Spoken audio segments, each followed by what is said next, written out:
It's 3 in the morning, and you're staring at the ceiling. Nothing bad happened today. No crisis, no tragedy. The apartment is quiet. The city outside has gone still. And yet, a question cuts through the dark. Why, with everything you've already built, do you still feel like you're drowning? Stay with that for a second. The answer isn't what you think. There's a way of living most people never experience. Not because it's impossible, because it demands one thing almost nobody is willing to do. Let go. Here's a small scene. You get home, you drop your bag, and before you even sit down, you check your phone. Not because anything's wrong, just because you don't know how to simply be in the room. That's the weight we're talking about. Not a crisis, a hum. 2,000 years ago, a man named Seneca, one of the richest men in Rome, already understood it. The more you carry, the less free you are. And no, this isn't a minimalism video. That sentence sounds obvious, right up until you try to live it. In theory, everyone agrees. In practice, almost nobody lets anything go. Your phone lights up. You don't even look. You just feel that weight again, the one that doesn't have a name. Simplicity isn't an aesthetic. It's not a clean apartment with 3 objects on a table. It's something far more urgent. It's rescuing your own life before it slips through your fingers for good. Think about your own closet for a second. Clothes you haven't touched in years, kept just in case. Subscriptions renewing every month for things you forgot existed. Apps sitting on your phone, doing nothing but waiting for your attention. Now imagine all of that as weight, sitting on your chest right now, while you lie there at 3 in the morning. That's what it actually is. You just never called it that. It isn't normal. It just feels normal, because everyone lives this way. Let's meet the man behind this idea. Before he was rich, before he was anyone's advisor, he was just a boy from a province, sent away from home. Seneca was born around 4 BC in Corduba, in what's now southern Spain, nowhere near Rome, nowhere near power. His father was a well-off rhetorician, but the family's real ambitions lived in the capital. So they sent him there as a child to study rhetoric and philosophy under Stoic teachers who half-starved themselves on purpose, just to prove a point about what the body actually needs. He grew up watching his teachers practice what they preached. That detail matters. He didn't invent this philosophy from a mansion. He was trained in it, on purpose, from the outside in.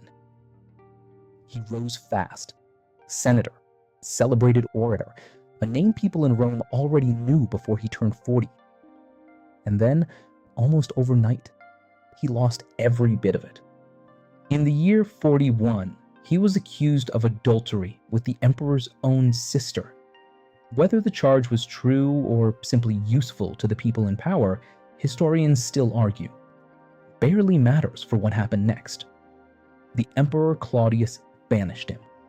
Not to a quiet retirement, to Corsica, an island with a reputation at the time for being about as far from civilization as a Roman noble could imagine.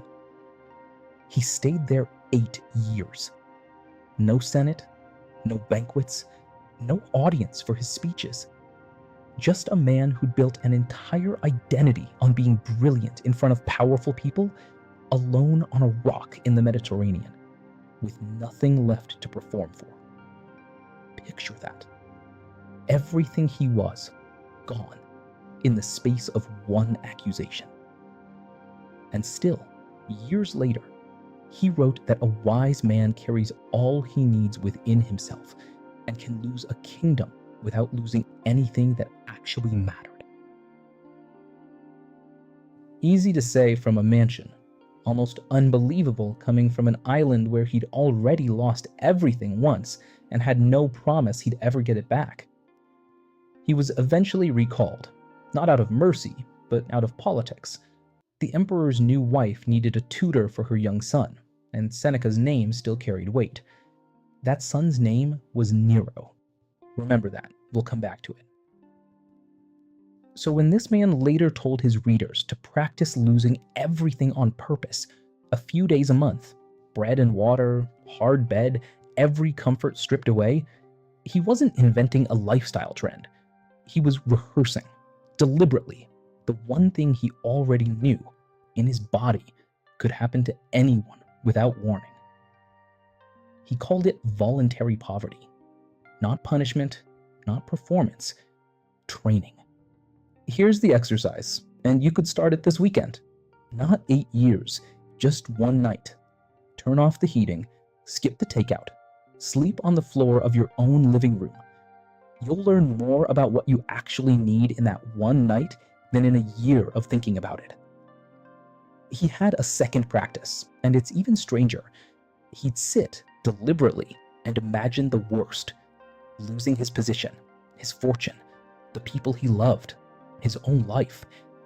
Not to spiral, to rehearse it, so it would never arrive as a total shock. Try this tonight, just once.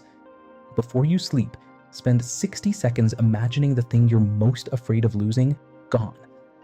Not to scare yourself, just to sit in the feeling for a minute, on your own terms, instead of meeting it for the first time in a panic at 3 a.m. Most of us do the opposite. We push the uncomfortable thought away the second it surfaces, and then it ambushes us later, with no tools ready. Seneca went looking for the ambush on purpose, in small doses, so the real thing could never catch him unarmed. Can you imagine giving up everything by choice, knowing you could have it all back tomorrow? Most of us have never tested that question, not once. Now, here's a detail that complicates the whole picture, and it's worth sitting with instead of skipping past. Seneca preached simplicity, but he was, by most accounts, one of the wealthiest men in the empire, with fortunes built partly through money lending in the provinces, including Britain. The Roman historian Cassius Dio later claimed that Seneca called in enormous loans from British tribes all at once, without warning, and that the sudden financial pressure helped ignite the revolt led by Queen Boudica, one of the bloodiest uprisings Rome ever faced on that island. That claim is debated. We don't know for certain how much of it is true, but even the accusation existing tells you something. The man lecturing Rome about the emptiness of wealth was, at the very same time, deeply entangled in acquiring it. Does that make everything he said worthless? No. If anything, it makes it more honest. He wasn't a monk who never wanted anything. He was a man who wanted, who accumulated, who got tangled in the exact trap he kept warning everyone else about, and who kept writing about the way out anyway, because he needed to hear it as much as anyone. That's not hypocrisy dressed up as wisdom. That's what wisdom actually looks like when a real person is the one trying to practice it. There's another side of him worth knowing, because it shows the same obsession from a different angle. Seneca wasn't only a philosopher, he was also a playwright. He wrote tragedies, Medea, Thyestes, stories soaked in ambition, revenge, and appetite with no ceiling. Kings who destroy their own families chasing more power. A woman who burns her entire life down rather than accept being discarded. He wasn't writing these as entertainment alone. He was rehearsing, on stage, exactly what happens when a person never learns to stop wanting. Every tragedy he wrote ends the same way his philosophy warns you it will. Total ruin, dressed up, for a while, as triumph. He understood something most people writing about self-improvement never grasp. It's not enough to describe the healthy way to live. You also have to stare directly at what the unhealthy way actually costs. That's why his plays are violent, not for shock, because he wanted the audience to feel, physically, the price of never letting go. And here's the part of his story almost nobody talks about. Still a young senator, years before Corsica, Seneca once gave a speech so well constructed that the Emperor Caligula, vain, insecure, violent, felt outshone and ordered his death. Guards were already discussing how it would happen. He survived that day by pure chance. One of the emperor's mistresses convinced Caligula that Seneca was already dying of illness anyway, not worth the trouble. A sickness he'd probably have given anything to be rid of ended up being the only thing that saved his life. Years later, he joked about it, said he didn't want it to look like his only contribution to his friends had been dying for them. Sit with that for a second. A man, decades on, joking about the day his own weakness stood between him and an emperor's blade. This wasn't theory from a comfortable chair.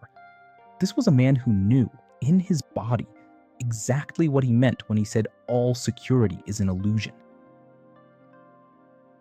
In one of his essays called On the Shortness of Life, he makes an argument that still lands like a slap. He says our time isn't actually short, we just waste most of it. People are frugal with everything except the one thing that's genuinely irreplaceable. They'll argue over a property line for years. They'll guard their money to the last coin. But they'll hand over an entire evening, an entire weekend, an entire year to anyone who asks, without a second thought, as if there's an endless supply behind it. Here's a small, uncomfortable exercise.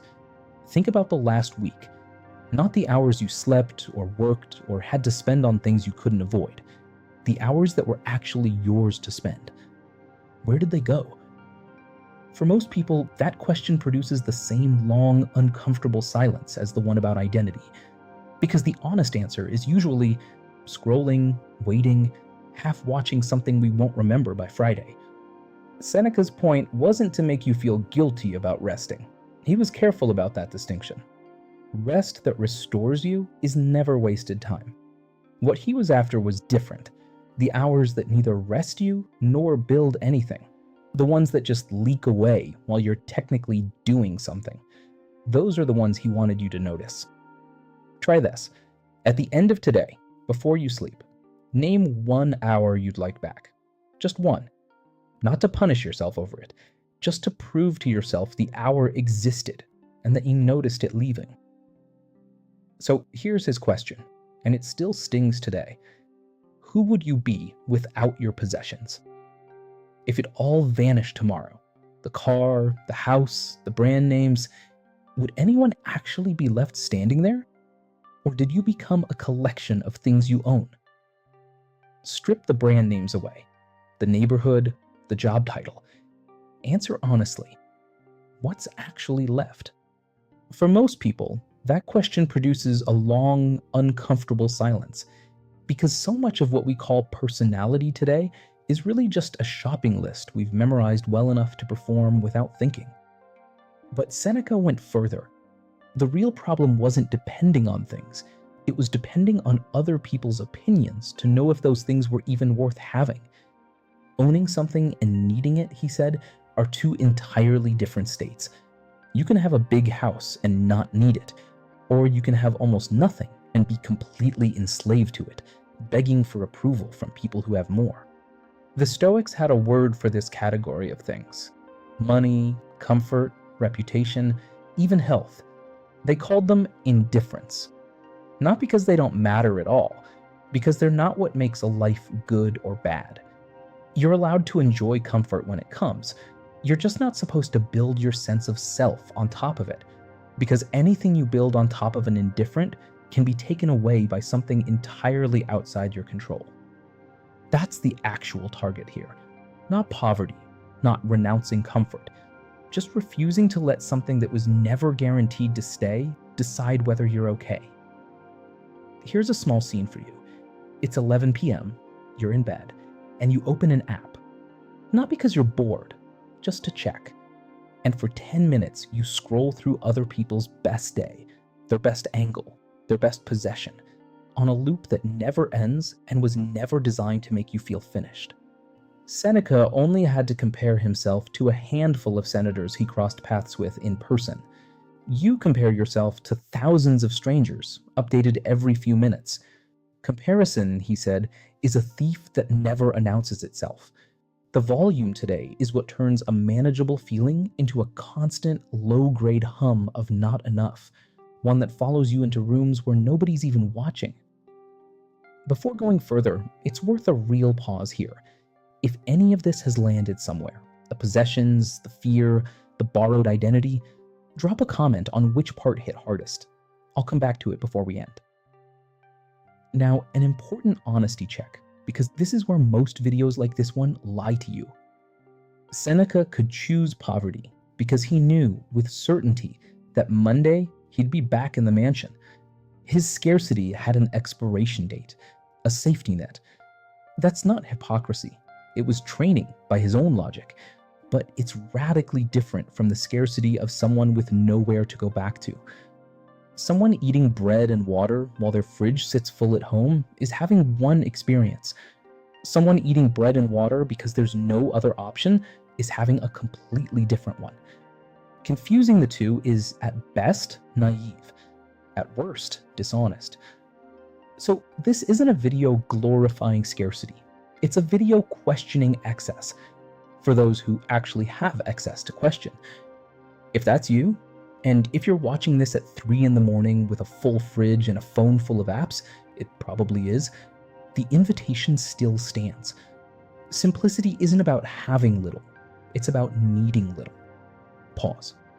Look at one object right now, one commitment, one relationship, and ask, does this free me or does it trap me?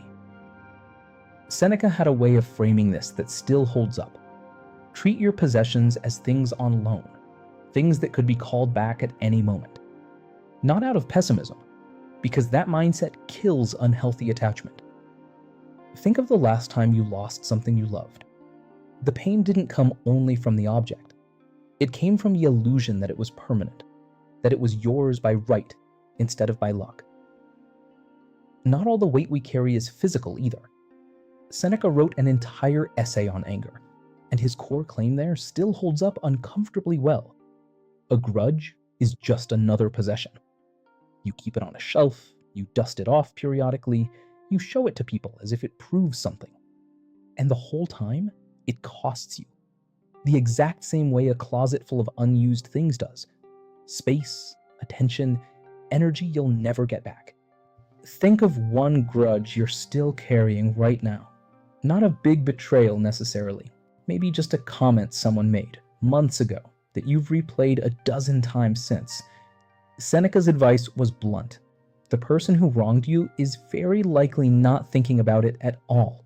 You're the only one still paying rent on that thought. Letting go for him was never only about objects. It was about anything you're holding on to that's no longer holding you up. There's a quieter side to Seneca that rarely makes the highlight reel. In his later years, he wrote hundreds of letters to a friend named Lucilius, working through, in real time, this exact struggle. He wasn't handing down finished wisdom from a mountaintop. In one letter, he admits he still feels the pull of luxury, that he isn't cured, that this is a daily practice, not a state you reach once and keep forever. That honesty matters. None of this was ever about becoming a flawless, detached monk. It was about staying in the fight, one small choice at a time. So here's the practice, and it's simpler than it sounds. Tonight, delete one app you open on autopilot. Just one. Tomorrow, cancel one subscription you forgot existed. The day after, sit with one uncomfortable thought instead of reaching for your phone to drown it out. Later in the week, say no to one thing you'd normally agree to out of habit. And by Sunday, try the one-night exercise from earlier. The floor, the bare minimum, one night only. And just notice what you actually missed. It's usually less than you'd think. None of these will feel significant on their own. That's the point. Seneca never asked for one grand renunciation. He asked for a habit, repeated so often it stops requiring willpower at all. After 30 days, you won't recognize how light you feel waking up. 2s. And here's the most beautiful part. Simplicity amplifies what actually matters. Remove the noise, and the essential gains presence.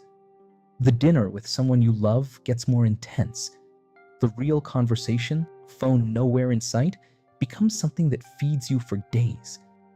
The silence you used to fill with anything at all finally becomes bearable, then enjoyable, then something you seek out on purpose.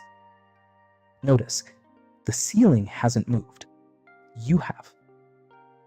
Seneca spent his life studying how to live well, surrounded by everything society says should bring happiness.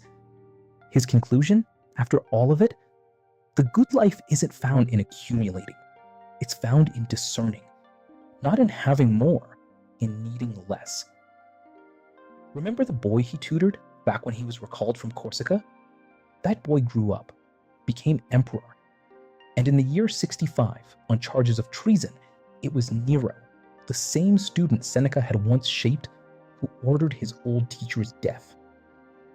The man who'd lost everything once already, on an island, with no guarantee he'd ever get it back, now lost it for good, at the order of the one person he'd spent years trying to teach.